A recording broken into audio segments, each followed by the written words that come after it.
Welcome, one and all, welcome. Kay here with a new Dimension showcase for you brave explorers. And we're going to find ourselves coming back to something, a little bit of a boomerang action. Trust me, when we get to the certain point in the video, you'll know exactly what I'm talking about. As I'm whipping the sketch in here right now, we got our character going on. Clearly a character. And I feel before I go any further that I should do some clarification.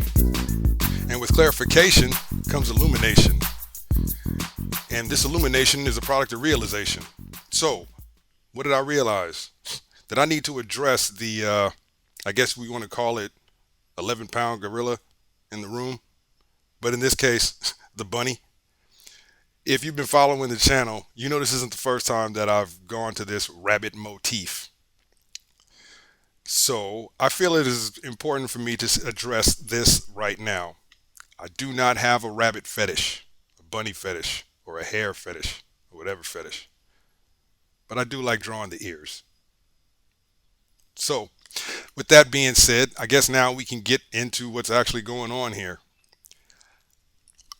I basically wanted to do a little bit of a shocker with this one, and I actually find this a visual trick that works for me myself. I get a lot out of it, and that is the normal physiology, the normal anatomy, human anatomy, 2 arms, 2 legs, 1 body, whatever. And then you get to the head, and suddenly it's something different. It's like, what is that? What's going on here? So it's like, boom, we got the guy in the suit, or we have the suit body, and then at the top we have this clearly whimsical rabbit head. And then, of course, there's what's going on in the bag. Looks like carrots. Yeah, looks like carrots. Wonder what that could symbolize or mean, especially now that we're getting to the next phase and these lines are coming in, and it seems as if, yeah, we're carrying a Louisville slugger with us. So we got a bag of carrots and a bat and a body, a human body, I should say, with a rabbit head. Where in the world is this going? Let me tell you, friends, it's someplace weird. I'm just kidding. I was really just thinking like of one of those kind of like animal worlds, kind of like Zootopia. Everything, you got the anthropomorphic animals. They're essentially just acting like us or whatnot. And I thought to myself, okay, well, let's say like someone is working for I guess would be the animal mob. And maybe this is a situation where they're doing a little bit of collecting. Someone owes, they like to call it protection. They want to ensure that nobody does anything harmful to your business. And if, you're going to partake of those services, first things first, you need to pay. And if you don't pay, well, there's a tax. So, focusing more on the process right now, like I said, it was a boomerang and it's come back again. See anything you recognize, brave explorers? That one color motif, that monochromatic scheme? Yes, this is another scene. I told you guys, at least those who were actually watching, you had fair warning. I was having fun when I did this the last time, so I was going to do it again. And for those who don't know, feel free to go back and watch that video so you can get the warning. Boom. But yeah, here we are again.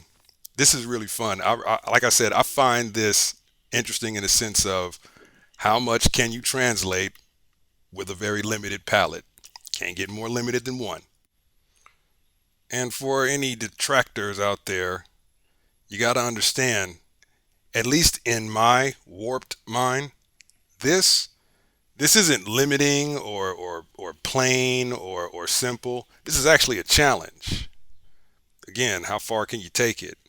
And more so than that is the fact that I'm willing to do this and present it, speak on it, go through the thought process of it, talk like this is something that people should actually pay attention to. You should know about this. You came to the dimension, you want to explore, boom, here's what it is. And that right there gets to one point I want to talk about before I get out this video, and that's fearlessness. And when I say fearlessness, I don't mean like jumping off a building because you're so fearless, although there's that. And I don't necessarily mean showing out because you're so fearless and can't nobody tell you anything. That's something else. Arrogance. No, what I'm talking about is essentially a fearlessness for presentation, to show the different ideas you have and to be willing to, one, take the arrows that may be slung your way as a result, but more importantly, to be fearless enough to put yourself out there. I was told by a relative that you can't gain anything when you constantly got your hand closed. And you may do something that you find really, really, really, really cool, but for whatever reason, you're conscious, self conscious about putting it out there. Your hand stays closed, so it never gets out. And of course, if that's the case, somebody might come along like this person and expect you to pay a tax. And if you ain't ready to pay that tax, then something bad might happen. But yeah, be fearless. Be fearless in your subject matter. Be fearless in your tact. Be fearless in your presentation. Be respectful, but be fearless. I mean, there are all kinds of different things out there that we wouldn't even know about if the people who were working on it didn't put it out. I guess there would be some sort of tax to that. Maybe a carrot tax. Either way, hope you have fun. And if so, you know the drill. Check those socials, hit those thumbs buttons, like, subscribe, share, tap a bell, and tell a friend. If not, you'll have to pay up. I'll send that bunny. Till next time.